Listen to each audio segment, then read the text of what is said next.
Today on Judge Faith, a homeowner hires a contractor for a basement upgrade, but his work downstairs was below standard. That's a recessed light, Your Honor. That's totally covered up. No, it's not. What's your issue with that? It's an overcut. It's too big. He says she wanted more than was paid for and bullied him with threats.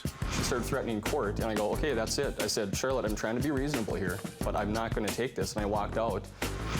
Now, Judge Faith will determine why she tipped if she was unhappy with the handiwork. You end up paying him the full amount for the work after it was finished, but now you say that there are all of these problems. Faith Jenkins. Her distinguished legal career began when she graduated first in her law school class. She quickly became a tough New York City prosecutor and then a preeminent legal analyst on cable news. And now she's the judge in her own courtroom. Her cases are real and her rulings are final. She is Judge Faith. Plaintiff Charlotte Dobozensky says she hired a contractor to remodel her basement, but he was unlicensed and did sloppy work. She's suing for $3,000 in repairs. Defendant Chris DAHL says his client kept changing her mind and then slandered him to the labor board. He is countersuing for $1,500 for defamation of character. Remain seated and come to order. Court is now in session. The Honorable Judge Faith Jenkins presiding. Your Honor, we have Dobozensky versus DAHL. Thank you, Barbara. Charlotte Dobozensky? Yes. You are suing the defendant, Chris DAHL, for $3,000. You hired him to do some construction work in your home? Yes. And according to you, his work was substandard. And Yes. you want to be refunded a portion of the money you paid him? Yes. Okay, tell me what's going on here. Well, I met Chris. I saw his ad in the newspaper in November of 2013, and I wasn't planning to do my work until spring, but I met Chris. He came and gave me a bid for more work than I ended up having him do. What kind of work were you looking to have done? Framing in, because it was just a bare basement, concrete block walls and concrete floor. Okay, so this was sort of a drywall job, a drywall installation job? Well, first it has to be framed in, for the rooms, and then the drywall. Okay. And mudding, texturing, priming, painting, the whole 9 yards. And so did the two of you enter into a written agreement as We to did. what work he would do? Do you have a copy of that? I do. Okay, so we'll start This with is that the one. November one, and then this is the one in April. Okay, so in these agreements, you basically outline the work that he would do and the price that you would pay him. And what was the Correct. total price you ended up paying him? I ended up paying him $10,300. Okay, tell me what happened and why you believe this didn't work out for you. Well, first of all, I had him come in November, and then I couldn't reach him all of January, February, March, and I left several voice messages on his cell phone. He called me back in maybe the first part of April and had said that he was out of town working in Montana and that he was going through a divorce. He apologized for not returning my call, that, things had been really messy for him personally. He hadn't started the project then, right? Right. So you decided to hire him even though he wasn't returning your calls? Yes, I did, because, when he told me he was going through a difficult divorce, and I felt sorry for him. Okay. I know. At any rate, he came again, and at that point, I decided to have someone else do the framing. Okay. And so this other fellow did the framing, and then I had hired both the plumber and the electrician to do the work they had to do. The electrician came in after the framer and did the roughing in electrical. There was a lot of electrical that needed to be done. A bedroom, an office, a bathroom, 12 recessed lights in the great room. Okay, but his work was mainly doing the work in the basement. The drywall. Or the drywall. And he had the drywall. He bought the drywall and had it delivered. And in the meantime, because of the electrical work that had been done, there was a building inspector that had to come and inspect what the electrician had done. And he looked at the drywall and he said, "Where's your permit for the drywall?" Did she need to have a permit to install the drywall?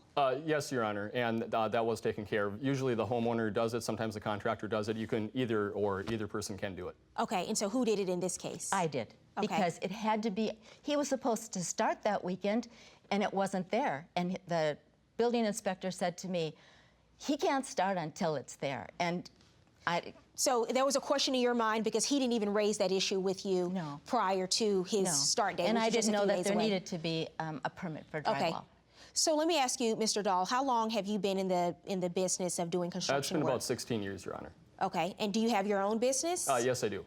Do you specialize in doing drywall, or do you do various types of construction projects? I say I would specialize in various ones, but it's drywall, painting, and texturing would be my main job. And do you get most of your customers from advertising in the newspaper, like the plaintiff saw you? I would say it's probably half that and half referrals. Okay. Both. And you had no experience with, you didn't get a referral for him or anything like that? Okay, go ahead. I hired him because he presented himself so well, and he told me that he had, I think he said 20 years of experience, and that he warranted his work, so that I didn't have anything to be concerned about. Everything would be taken care of, and if I had any concerns, he would take care of it. Okay.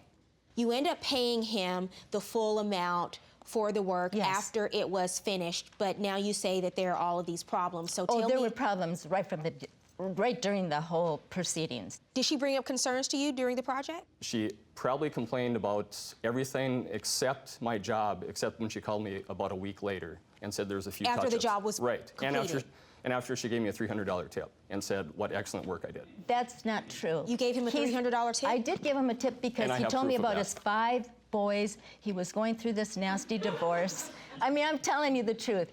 And I told him right along, Chris, I am not happy with the gray stripes in the ceiling. What's going on? Well, he said, if I put any more mud on there, it's going to crack. Let me see your photos. Let me see the photos. Let me see all the photos. I want to take a look at all of them. So you pay him the full amount of the contract, although you say you expressed all of these problems to him throughout his work. Right. And then you tip him $300, and you say that's because you felt sorry for him. In my mind, but did you look at the work when he finished, and then you paid him? And then you tipped him $300? She had a week to look at the work also, and she would be down there every single day staring at it. She called me a week later, said there was a few touch-ups to do. I said, and I didn't have a problem with small touch-ups, but when she asked me to redo the ceiling, I said, Charlotte, I'm not doing that. Coming up on Judge Faith, are the complaints legit, or is she just never satisfied? That's not acceptable. That's substandard work. And he couldn't have put 3 or 4 coats of mud on there. What do you think about the lines? I do see the lines. I see that line. I have no idea that was not there. I see one there, one over there. What I'm saying is, if another contractor did this, that easily could have been manipulated in those pictures. Are you kidding me? Plaintiff Charlotte Dobozensky claims she signed a contract to upgrade her basement, but the shoddy work needed repair. She is suing for the cost of fixing oversights. Defendant Chris Dahl says his client kept changing her mind and threatened to slander his reputation. He's countersuing for defamation of character. You say that you felt sorry for him, that's why you tipped him $300, but why did you pay him? I was a bit intimidated by him as well. Okay. He's in my house. I'm not there. I'm leaving the house open for him to come in through the house all the time. When did you get the courage to approach him and say, hey, I don't like the work that you did? I told him that halfway into About every 3 or 4 days, she would bring me down snacks also, by the way, and stuff Yeah, that I she did made, feed him. I brought him lunch and brought him cookies and Saying stuff. what a wonderful job I was trying to. doing. Never told him it was a wonderful job. Never told him. And how happy Chris, you were. stop lying. How lovely it looked. He's She full said of the same crap. thing about the river rock on the chimney, and then 2 days later she said, well, this rock should be over here, this So rock you're should be saying over a here. week after she paid you all of the money, Yes. over $10,000 and a $300 tip, you say a week later you get a phone call about your work. Tell me about that. She left a message, and she just basically said, Chris, I just had a couple concerns. There's some touch-ups, a couple small holes. There's a couple spots on the ceiling, the texture that didn't look right to her liking. And what did you do? And I showed up, and she had some guy with her as a witness, I assume. And I had some tape with me. I have no problem doing touch-ups, you know. A little nick here by the stairs, a little texture by the stairwell, one by the fireplace, a small line. And, you know, I was marking these spots, and then she started talking about the ceiling, and she said she didn't like one joint going all the way across. There was like a shadow or something. I couldn't see anything. Long story short, you told her that you could not do the work that she wanted you to do without being paid more. I just didn't want to do it because it was fine. It was perfect. Okay. It was totally fine. And then she started threatening court, and I go, okay, that's it. I said, Charlotte, I'm trying to be reasonable here, but I'm not going to take this. And I walked out. And then she started threatening about, well, I'm going to go on every website. I'm going to ruin you. I'm going to do this. I'm going to do that. I go, okay, you do what you have to do. And I just walked out. Did you talk I to have no reason to someone? lie. So let me ask you something. During this week time period, because you agree it was about a week before you contacted him. Right. Did you have someone else come in and look at it and tell you, you know, this isn't good? Yeah, he's flying under the radar. And the reason he didn't, I'm assuming, the reason he didn't get a permit is because he's not licensed. Okay. And do you have to be licensed to do this Actually, type you of work? don't, and I have proof of that. You do need to be licensed in Minnesota to do drywall. No, I'm certified in the state. I have a letter from, I went down to the building inspector because Chris only gave me his phone number. He lied and told me he lived in Barnum. I showed them his contract and his new ad in the paper, and they said, he's not licensed to do this. Okay. And so they said, Let's get look a at the hold photos. I mean, because he did the work, so we're beyond that, and you paid him That's over an $10,000. overcut on the ceiling. They have to be, you know, they put the... That's a recessed light, Your Honor. That's totally covered up. No, it's not. No, when the new light goes on, It's none of not. that shows. When the new It's light. not. Okay, you installed the cup as well? No, I didn't install any of that. Just the Okay. sheetrock going Just the over it, sheetrock? right? And Okay. she told me she was getting bigger recessed lights to cover I all didn't that tell up. him that. I don't know what That's they what were. contractors do. You need to cut around there, obviously, to put it on. Right, hold on It's one not going to second. be perfect. What's your issue with that? It's an overcut. It's too big. The recessed light would not fit in there, and I have got a contract. There's a little bit of a gap in between. There is a gap. Okay, go Yep. ahead, next photo. You can see the gray marks between the joints. Right. And Okay. that's not acceptable. That's substandard work. And he did not put, he couldn't have put 3 or 4 coats of What do you mud think on about the there. lines? I do see the lines. I see that line. I have no idea that was not there. I see I see one there and one over there. Oh, please. What I'm saying is, if another contractor did this, that easily could have been manipulated on those Are pictures. you kidding me? 'Cause that's what I was told. These are is photos another of contractor did his this. work. These are the photos of Okay. his work before they started. What is this? I honestly have no idea, Your Honor. I would not have gotten paid if I would have left that, though. Okay. That would be a corner of a wall. This is after the recessed lights are in, and this is the good work after it's been redone. You don't see any lines. So you hired another contractor to come Yes. in, okay, and do the work. How much did you pay the new contractor? $2,600. I gave him $2,500, and I gave him a tip because I actually had 2 come. May I have a copy of the proof that you paid a new contractor Yes. to do $2,500 worth of work? More than happy to give that to Let's you. look at the next photo.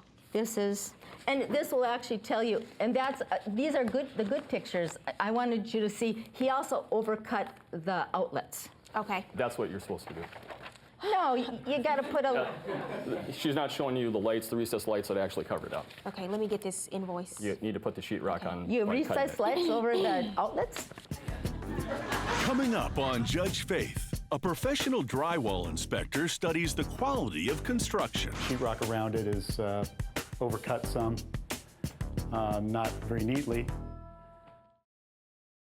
Plaintiff Charlotte Dobozensky says her contractor muddled her basement remodel and is suing for repairs. Defendant Chris Dahl said his client sought additional work for free, then cried foul. He's countersuing for defamation of character. You did bring proof into court today that you hired someone shortly after she paid you over $10,000 to do the work, and the person came in and they charged $2,500 to do work that you missed and did additional skimming, sanding, and texturizing of the drywall and uneven surfaces, and you also brought in proof of payment to that individual. I'm no drywall expert, but I do have someone here who is, so I want to bring out a witness, R.T. Jones. He's an expert on home repair and drywall, and I want to ask him a few questions about the photos you submitted and the work that you did, Okay. sir. Come on out, Mr. Jones.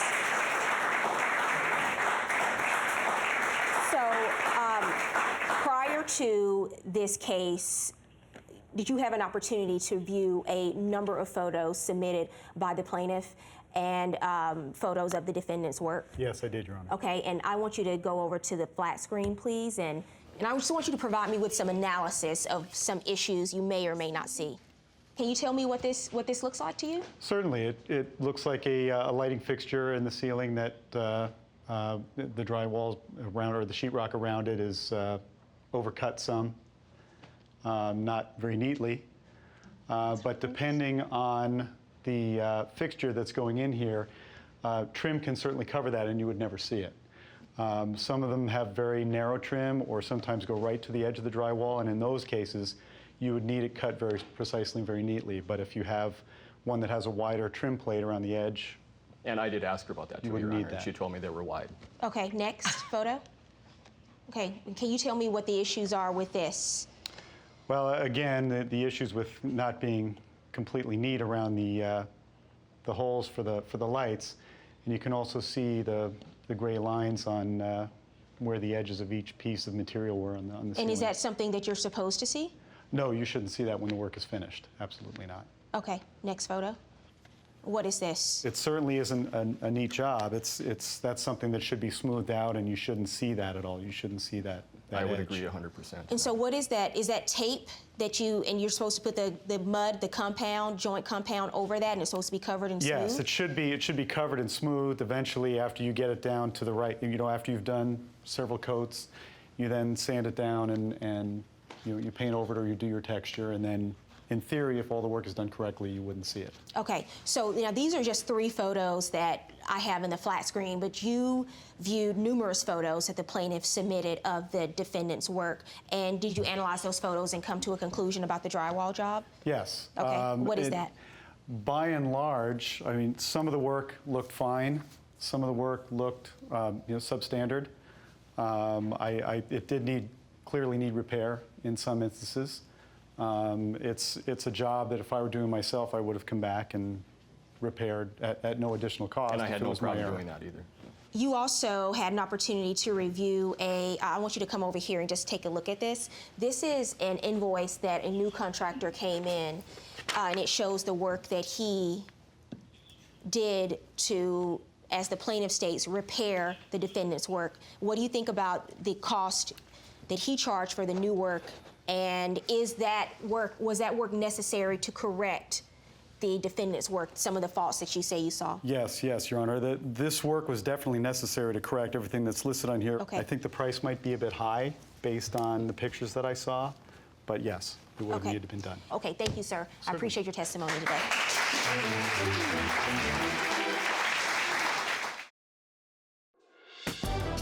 And now, Judge Faith rules. After he completed the work and you had an opportunity to view the work, you paid him anyway and tipped him $300. And so in my mind, that tells me this is not the time to interrupt me. We're done with the testimony. And in my mind, that tells me that you were satisfied. I wasn't satisfied. And then somehow, some way, you came to the conclusion that you wanted to approach him again and talk about the work. I was approaching him the whole time he Ma'am, worked. I said do not interrupt me. I'm telling you something I you're not said do not listening. interrupt me. You're not This is not an argument. This is not an argument. You have no idea what I'm about to say, and you're thinking I'm about to say one thing and I'm about to say something else, All but your right. case is going to get dismissed if you keep interrupting me. All right. If you let me All do my right. job, all right?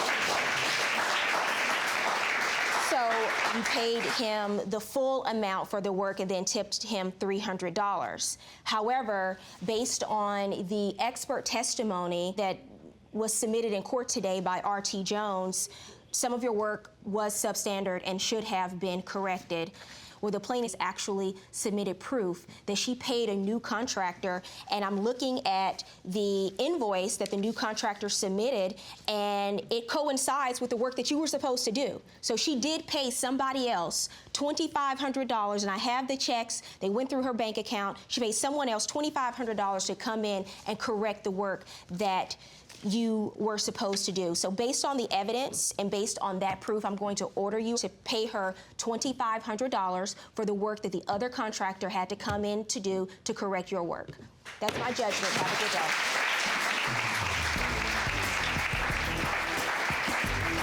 Hold on a minute. If you or someone you know has a dispute, don't take the law into your own hands. Let Judge Faith rule on it for you. To submit your case, go to judgefaith.com and tell us your story. See you in court.